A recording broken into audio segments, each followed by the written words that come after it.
Hello friends, आपका मेरे channel पर स्वागत है। तो आज हम 2.1 करेंगे। क्लास 10 का मैथ हम कर रहे हैं। तो 2.1 बहुत इजी है, इसमें आपको कुछ भी नहीं है। बस आपको ग्राफ दिया गया है और ये बताना है कि एक्स एक्सिस पे वो जहां जहां काटता है उतने उसके शून्य हो जाएंगे। ठीक है, ये आप जैसे क्वेश्चन करेंगे वैसे आपको क्लियर हो जाएगा। बहुत आसान एक्सरसाइज है, इसमें तो कोई दिक्कत होनी नहीं चाहिए। बस एक ही लाइन आपको लिखनी है। बड़े क्वेश्चंस में शायद ये नहीं आएगा, लेकिन हो सकता है छोटे क्वेश्चंस या फिर जैसे ऑप्शन टाइप आते हैं क्या, शायद उनमें आ जाए एक नंबर का। तो उस तरह से ये क्वेश्चन आ सकता है। बहुत आसान एक्सरसाइज है, हम शुरू करते हैं। उससे पहले वीडियो को लाइक कर देना, और अगर आपने शेयर नहीं किया है तो शेयर भी कर देना, और अगर आप मेरे चैनल पर नए हैं तो सब्सक्राइब भी जरूर कर दें। ठीक है, तो इसमें आपको जो है वो मतलब दिए गए हैं, ग्राफ बनाकर दिए गए हैं। फिर ये पूछा है कि जो y is equal to p x है, y is equal to p x मतलब जो x वाली लाइन होती है हमारी, ये वाली अभी मैं बना के बताती हूँ। उस पे प्रत्येक स्थिति में जो पी एक्स है, मतलब जो पी एक्स है यानी कि जो एक्स एक्सिस है हमारा, उस पर जो आपके शून्य की संख्या है वो हमें बतानी है। ठीक है, ये इसने मेंशन किया है कि जो एक्स एक्सिस है उस पर हमें शून्यकों की संख्या बतानी है। ठीक है, सारे क्वेश्चन सेम ही है। देखिए शुरू करते हैं। जैसे आपका फर्स्ट क्वेश्चन दिया गया है, ठीक है, फर्स्ट क्वेश्चन दिया गया है। देखिए ये आपका एक्स एक्सिस होता है, ये वाई एक्सिस होता है। ठीक है, और इसे आप एक्स डैश नाम दे सकते हैं, इसे आप वाई डैश दे सकते हैं। एक्स एक्सिस भी क्या होते हैं, मतलब ये तो सेंटर होता है या तो जीरो होता है। ठीक है, एक्स का भी, वाई का भी, एक्स नोट का भी, वाई नोट का भी, सबका सेंटर हो गया ये तो। और फिर जो ये वाला एक्स एक्सिस है ना, ये वाला जो एक्स एक्सिस है ना, यहाँ पर एक्स के जो है वो पॉजिटिव नंबर्स आते हैं, जैसे 1 2 3 4। ठीक है, इस साइड में जो होता है वो एक्स के नेगेटिव नंबर आते हैं, -1 -2 अप टू 3 सो। वाई के पॉजिटिव नंबर्स ऊपर आते हैं और जो वाई के नेगेटिव नंबर्स है वो नीचे आते हैं। ठीक है, तो इस तरह से आपको कुछ जो है वो ग्राफ दिया जाता है, एक्स एक्सिस वाई एक्सिस। इतना क्लियर है। फिर ठीक है, मतलब ग्राफ आपका इस तरह का होगा। जो आपकी ये एक्सिस होगी ना, ये आपकी क्या होती है, ये आपकी एक्स एक्सिस होती है। ठीक है, एक्स एक्सिस होती है। और जो ये वाली होती है ना, ये वाली, ये आपकी क्या होती है, ये वाई एक्सिस होती है। ठीक है, अगर अभी तक आपने ग्राफ नहीं बनाया तो मैं बता देती हूँ। ये आपकी एक्स एक्सिस होती है, ये आपकी वाई एक्सिस होती है। तो आज हमें क्या करना है, आज हमें ये बताना है कि जो एक्स एक्सिस है उस पर जो आपका ग्राफ है वो उसके कितने शून्य है।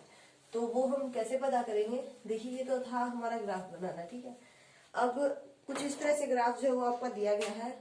जैसे ये आपका y, ये y डैश, ये x और ये x डैश। ठीक है, और ये आपका सेंटर है O, और आपका ग्राफ जो कुछ इस तरह से दिया गया है कि कोई लाइन है वो इस तरह से जा रही है। अब आप मुझे ये बताइए कि ये एक्स एक्सिस पर काट रही है या नहीं काट रही। अभी मैंने आपको बताया था पिछले ग्राफ में एक्स एक्सिस आपका कौन सा है, ये है। लेकिन इस पर तो ये लाइन बिल्कुल भी काट नहीं रही। ये तो कहाँ काट रही है, वाई एक्सिस पे काट रही है। क्लियर है ना इतना। एक्स एक्सिस पर तो ये लाइन नहीं काट रही, वाई एक्सिस पर काट रही है। लेकिन इसने क्या पूछा है कि जो एक्स एक्सिस है उस पर आपको शून्यकों की संख्या बतानी है। तो आपकी शून्यकों की संख्या कितनी हो जाएगी,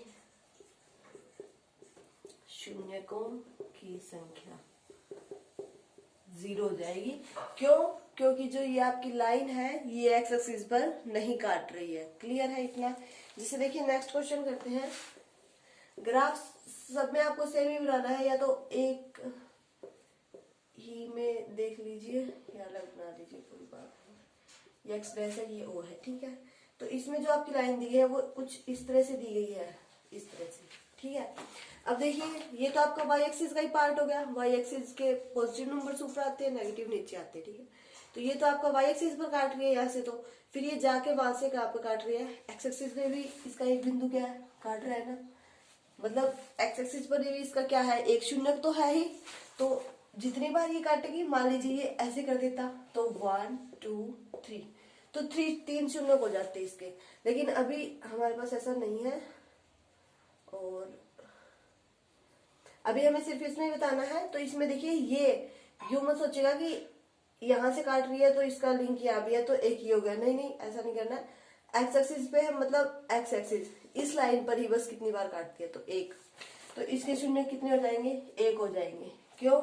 क्योंकि आप लिख भी सकते हैं क्योंकि जो एक्स एक्सिस पर केवल एक बिंदु पर ही प्रतिच्छेद कर रही है। ठीक है, क्लियर है ना? तो इस तरह से आपको ग्राफ बनाना है। नेक्स्ट ये बना लेते हैं। देखिए जो थर्ड आपको दिया गया है, थर्ड आपको कुछ इस तरह से दिया गया है, यूं है, फिर यूं है और उसके बाद यूं है, यूं है। ठीक है, ये इस तरह से है, मतलब थोड़ा ठीक बना लेना। इस तरह से आपका दिया गया है। तो आपका एक्स एक्सिस ये है, बस आपको चेक करना है कितने बिंदुओं पर काट रही है, 1 2 3। तो इसके शून्य कितने हो जाएंगे आपके, 3 हो जाएंगे। और आप क्या कह सकते हैं कि एक्स एक्सिस पर 3 बिंदुओं पर काट रही है। जो नेक्स्ट ग्राफ आपका दिया गया है वो कुछ इस तरह से दिया गया है, यहाँ दिया गया है। अब आप ये सोचेंगे कि एक्स एक्सिस का पार्ट तो ये था, ये तो नेगेटिव था, लेकिन है तो ये भी एक्स एक्सिस का ही, लाइन तो यही है ना एक्स एक्सिस वाली, सेम ही है। तो ये यहाँ पर कितने बिंदुओं पर काट रही है, 2 पर काट रही है। तो इसके शून्य कितने हो जाएंगे, 2 हो जाएंगे। ठीक है, अगर वाई एक्सिस पर पूछा जाए तो वहां बताना है, नहीं तो एक्स एक्सिस पर बताना है। ठीक है, नेक्स्ट देखिए, नेक्स्ट आपका कुछ इस तरह से दिया गया है। ठीक है, कुछ इस तरह से आपका जो है वो दिया गया है। तो आप क्या कर सकते हैं, देखिए एक यहाँ हो गया, एक यहाँ हो गया, एक यहाँ हो गया, एक यहाँ हो गया, तो कितने हो गए, 4। तो इस ग्राफ के शून्य हमारे कितने हो गए, 4 हो गए। क्यों? क्योंकि ये एक्स एक्सिस पर 4 बिंदुओं पर प्रतिच्छेद करती है। ठीक है, अब एक क्वेश्चन है, इसमें कंफ्यूज नहीं होना है, जैसे आपका लास्ट का क्वेश्चन है ये। और देखिए इसमें मतलब इस तरह से दिया गया है कि यूं है और फिर यूं है। ठीक है, तो अब आप ये सोचेंगे कि ये यहाँ से ही जा रही है, तो एक बार यहाँ टच हो गई, फिर यहाँ से ऊपर जा रही है तो यहाँ टच हो गई, तो यहाँ पे आप इसे जो है वो 2 बिंदु मान लेंगे, 2 ही यहाँ मान लेंगे। तो आप कहेंगे कि इसे 5 बिंदुओं पर प्रतिच्छेद करनी है, लेकिन ऐसा नहीं है। जो ये यहाँ टच हो रही है, नहीं है, सिर्फ यहाँ पर एक ही बिंदु मानना है, ये यहाँ पर भी एक ही मानना है। तो इस तरह से ये कितने पर हो रही है, 3 बिंदुओं पर हो रही है। तो इस तरह से क्लियर हो जाता है कि जो ये आपकी है ये सिर्फ 3 बिंदुओं पर प्रतिच्छेद हो रही है, तो क्योंकि ये एक्स एक्सिस पर 3 बिंदुओं पर काटती है। ठीक है, तो देखिए बस आपके क्वेश्चन यही थे 2.1 में, तो 6 ही क्वेश्चन है। बस आपको ये बताना है कि एक्स एक्सिस पर कहाँ काट रही है, कहाँ प्रतिच्छेद कर रही है, कितने शून्यक होंगे, ये बता के सिर्फ आपको एक ही लाइन लिखनी है कि इसके इतने शून्यक है, क्योंकि ये एक्स एक्सिस पर इतनी बिंदुओं पर प्रतिच्छेद कर रही है। बस आपको एक ही लाइन लिखनी है। तो मतलब बहुत आसान एक्सरसाइज थी ये। तो 2.1 हमारी कंप्लीट हो गई। कल हम 2.2 करेंगे, लेकिन आप एक बार इन्हें देख लेना, आपको मेंशन किया होगा एक्स एक्सिस या वाई एक्सिस। ठीक है, तो मेरे ख्याल से एक्स एक्सिस पर ही पूछे जाएंगे आपसे, तो क्योंकि आपके एक्सरसाइज में यही है। तो आप इनकी 1-2 बार प्रैक्टिस कर लेना। वैसे तो बहुत आसान है, कोई जरूरत नहीं है, फिर भी प्रैक्टिस कर लेना। और वीडियो अच्छी लगे तो इसे लाइक करना, शेयर करना, और अगर आप मेरे चैनल पर नए हैं तो सब्सक्राइब करके बेल आइकन जरूर दबा लें, ताकि आपको मेरे आने वाले वीडियो के नोटिफिकेशंस मिलते रहें।